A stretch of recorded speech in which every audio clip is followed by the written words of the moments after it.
ગુજરાતમાં કમોસમી વરસાદે ખેડૂતોના તૈયાર પાકને ભારે નુકસાન પહોંચાડ્યું છે। ત્યારે કિસાન સંઘે આ અંગે આકરું નિવેદન જારી કરીને સરકાર પર વળતરની માંગ તીવ્ર કરી છે। સંઘના જણાવ્યા મુજબ સર્વે માટેનો આદેશ તો અપાયો છે, પરંતુ ઓનલાઈન સર્વેમાં નેટવર્કની અછતના કારણે ખેડૂતોને સર્વેક્ષકોને પણ મુશ્કેલી પડે છે। અનેક ફરિયાદો પહોંચી છે અને તંત્રને રજૂઆત કરવામાં આવી છે। જોકે સમસ્યાનો તાત્કાલિક ઉકેલ આવે તેવી માંગ કરાઈ। કિસાન સંઘે સ્પષ્ટ કર્યું કે એસડીઆરએફ કે એનડીઆરએફની સહાય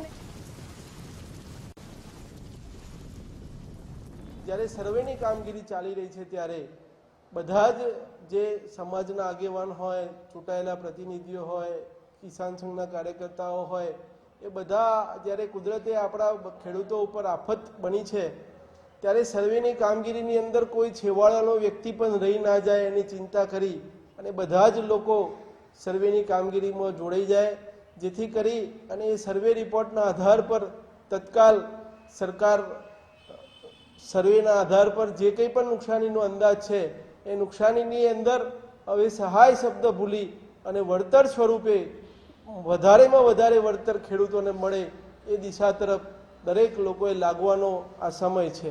સરકાર દ્વારા ડિજિટલાઇઝેશનનો ઉપયોગ કર્યો છે। ક્યાંક તમે કીધું એમ ક્યાંક 7/12ના ઉતારા અલગ બતાવે છે, ક્યાંક 7/12ની આકૃતિઓ પણ અલગ બતાવે છે। એવા કિસ્સા અમારી સમક્ષ પણ આવે છે।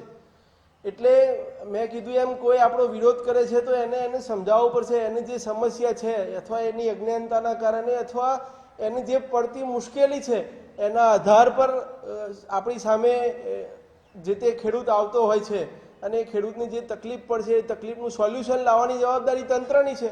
એટલે જ્યાં પણ સમસ્યા છે ત્યાં તંત્ર એની સમસ્યાને દૂર કરવાનો પ્રયત્ન કરે તો જ સમસ્યાનું સમાધાન થશે। એટલે એના મૂળની અંદર જવું પડશે। એનડીઆરએફ એસડીઆરએફ જૂનું થઈ ગયું ભાઈ, એ ના ચાલે। હવે તો વળતર, યોગ્ય વળતર કે જે એના ઇનપુટ કોસ્ટ જે થઈ છે એ પ્રમાણેનું વળતર જ્યારે સરકારે દેવાનો સમય છે। જ્યારે ખેડૂતની અંદર 15-20% મોડ નફો હોતો હોય છે, આપણે બધા જોઈએ છીએ ઇનપુટના ભાવ વધ્યા પછી। હવે જ્યારે એનો 80% ખર્ચ જે છે એનું કશું ઉપજવાની પરિસ્થિતિ નથી, એવી સિચ્યુએશન આવી છે। તો જો એને ખાલી સહાય કરશું તો એ ખેડૂત પાછળ ને પાછળ રહેશે। હવે એને વળતર દેવું પડશે। જો 20% નફો એને લેવો હોય તો 4 વર્ષ સુધી ખેડૂત એ પાછળ પડી જતો હોય છે। એટલે અત્યારે હવેનો સમય છે યોગ્ય વળતર, અને યોગ્ય વળતરની વ્યાખ્યા પાક વાઇઝ અલગ અલગ હોય છે। એટલે સરકારે પાક વાઇઝ વળતરની પણ જાહેરાત કરવી પડશે। એક જ લીટી લખવાની હતી કે ભાઈ અત્યારે વાતાવરણના હિસાબે 1 તારીખે આપણે મગફળી ખરીદ કરવાનું બંધ રાખ્યું છે। એ પણ 31 તારીખ બપોર સુધી તો એના કોઈ સમાચાર હોતા નહોતા, જેથી ખેડૂત પણ તૈયારી કરીને બેઠો હતો કે ભાઈ અમારે મગફળી ભરાવાની છે એવું।